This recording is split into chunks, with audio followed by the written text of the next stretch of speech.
Milan made it 5 wins out of 5 away from home this season with a 2-1 victory against Sampdoria. Took them 5 points clear at the top of the table. Gab Marcotti is still with us. Gab, your big takeaway from this game? I think the big one is that games like these build confidence. This is a very young Zlatan-less team, and they played against an opponent in Claudio Ranieri Sampdoria that basically set up to defend and to keep them out and frustrated them in the first half. And, you know, this is a growth experience for these players. You know, Tonali making his rare start in place of Benacer.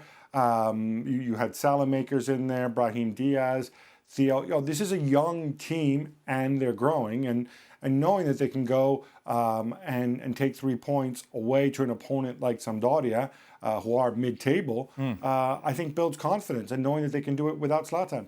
Similar to the conversation we had about the Premier League, Gab, you take a look at it. Obviously, Milan clear.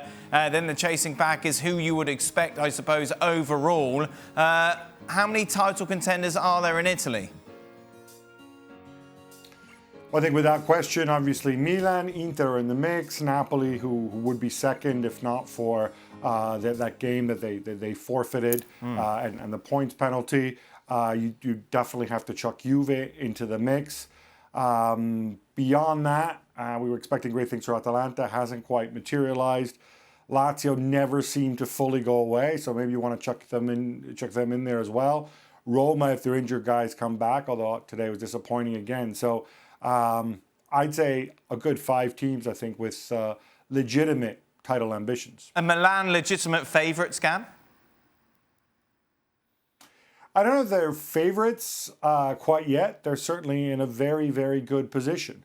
I think a lot's going to depend on how quickly, if at all, Pirlo gains control of Juventus and has them playing the way they want to do. I think it's going to depend whether Napoli can avoid being a powder keg. It's going to depend frankly, on whether Inter get knocked out of the Champions League or not. I think if they're out, especially if they're also out of the Europa League, then I think Conte becomes very, very dangerous. But 5 points at this stage of the season is a sizable amount.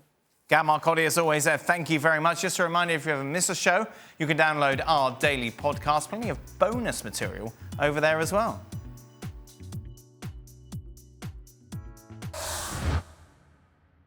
Well, thank you very much for watching ESPN on YouTube. For more sports highlights and analysis, be sure to download the ESPN app. And for live streaming, premium content, and let's not forget as well, ESPN FC 7 days a week. Subscribe to ESPN+.